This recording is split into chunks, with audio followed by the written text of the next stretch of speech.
As Chuck Palahniuk once said, "Nothing of me is original. I am the combined effort of everyone I've ever known." This is becoming more of a reality as the environment we surround ourselves with is increasingly influential. Our identity is bound to change, but the real question is, to what extent does an individual actually have control over their own identity? This is a question that is accompanied by a large range of answers, but looking at it from the social cultural perspective, it's clear that individuals don't have that much control over their own identity. As humans, we're still able to choose our own identity and who we want to be, but there are huge factors that affect and influence these choices. The first thing that must be examined is the social environment that we surround ourselves with. The way the word identity is sometimes used makes it seem like it's strictly internal and can't be affected by anything outside of us.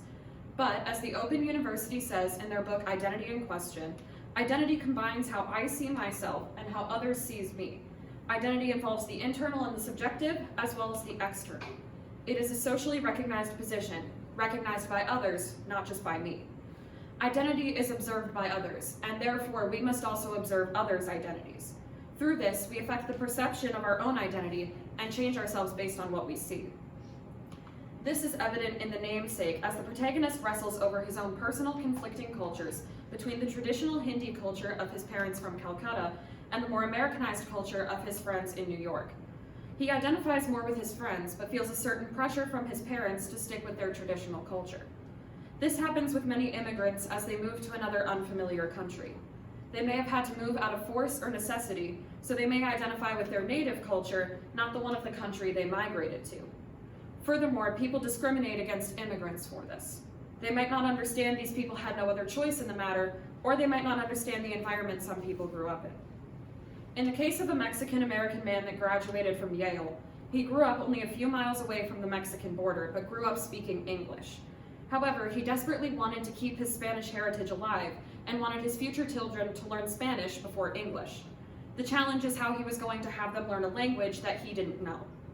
This is a prime example of how we can't make assumptions about people and their culture because we know nothing about their background. We cannot force them into any specific category or culture instead of letting them choose for themselves. Something that also must be considered is the influence of media and technology. Media is relentlessly putting images and phrases in front of people, telling them how they should look or act. We discover things about ourselves through other people, but what happens if we don't present ourselves truthfully? An article about neural sensitivity in adolescence says that while adolescents tend to be more stubborn in their beliefs, they do also tend to conform more with their friends versus their family. This is impacted by the growth of social media as well. Instead of just appreciating everyone's uniqueness, people jump too fast to comparison and try to change themselves to fit the latest image. Technology has added to this by almost obliterating the need for face-to-face interaction or communicating with each other in person. Normally, we rely on seeing people in person to make observations that lead to realizations about our own identity. But because we've become a society that communicates more and more through a screen, our observations have also transferred to going through technology. With social media sites like Instagram, Snapchat, and TikTok that have pictures or message conversations, we're now able to change our own identity without leaving the safety of our own home. People have mixed feelings about this. On the one hand, this makes it a lot easier to find new styles and make new friends. But on the other hand, personalities can change with every new trend, and it's much harder for a series of pictures to show who a person really is. Another thing that's important to consider with the topic of conformity is the disparity between those that are thought of as dominant and those who are thought of as targeted. In the complexity of identity, a psychology teacher asked her students to write down as many I am statements as they could in 60 seconds, and then share as many of them as they were comfortable with. The overwhelming result was that those from minority groups generally felt the need to include that group on their sheet. Those that were the majority or the norm didn't generally include that as part of their statements. Tatum, the psychology teacher, said, "People are commonly defined as other on the basis of race or ethnicity, gender, religion, sexual orientation, socioeconomic status, age, and physical or mental ability. Each of these categories has a form of oppression associated with it. In each case, there is a group considered dominant and a group considered subordinate or targeted." In this article, the author talked about the difference between dominant and targeted identities. This distinction is important because it can help us understand the different ways these people live and why their identities are different. In this study, many of those we consider the dominant students didn't feel the need to write down some of the groups that they were a part of, such as their race, sexual orientation, religion, or gender. However, those that were targeted thought it was necessary to distinguish themselves. This could be because they take pride in their own differences, or it could be because they felt like they were obligated to. We'll never understand which perspective these students felt at the time, but it's important to consider both as we talk about identity. Mixed in with the influence of social media, technology, and the people around us, it's clear that we might not be as in control of our own identities as we once presumed.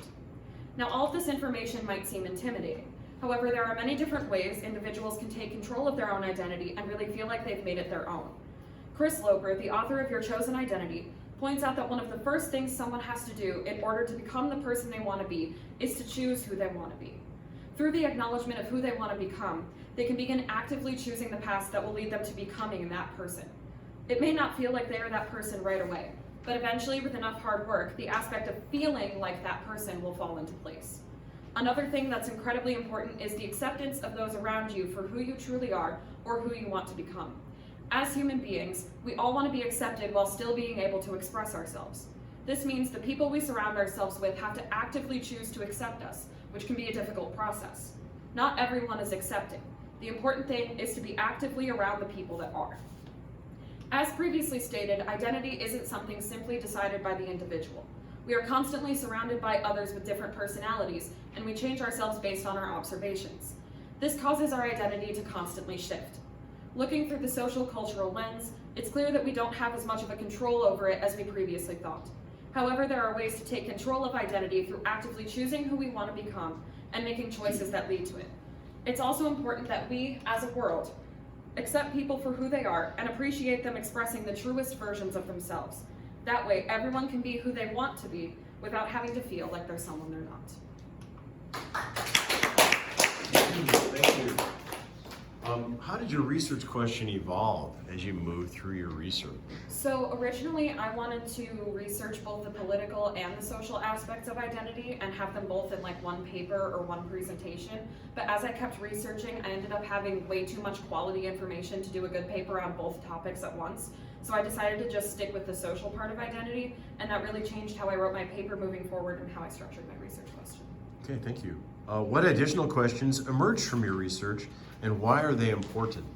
So one of the biggest additional questions that emerged from my research was actually regarding a different project I did regarding gender identity and the gender spectrum. I really wanted to look into how this fit with the concept of control over identity, because those that are questioning their gender are often forced into societal norms, but also have the choice to choose not to assimilate. So I would love to do more research into that. And I think it's important because there are a lot of people questioning their gender who aren't allowed to make their own choice concerning their identity, and that's an issue that needs to be dealt with as soon as possible for them and their individuality. Okay, thank you.